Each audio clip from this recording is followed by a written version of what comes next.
నాయకుడు అనేవాడు ఒక ఎన్నికల కోసం వస్తే మనకు అవసరం లేదు. ఒక తరం కోసం ఆలోచించగలిగితేనే అది నాయకుడు.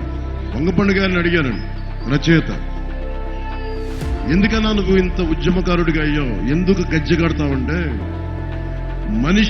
మనిషి గౌరవించే గుణం లేనప్పుడు, ఇది నాది, ఈ రిషికొండ నాది, ఈ మొత్తం సర్క్యూట్ హౌస్ నాది, అన్ని భూములు నావి అని ఎవడు పడితే ఇది నాది నాది అంటే, ఇదంతా నా సొంతం, ఉత్తరాంధ్ర నా సొంతం, వైజాగ్ నా సొంతం, ప్రజలందరూ నా సొంతం అని ఎవడన్నా సరే హద్దులు గీసి పెట్టిగిపోతే అప్పుడు నాకు కడుపు మండి గజ్జె కడతాను.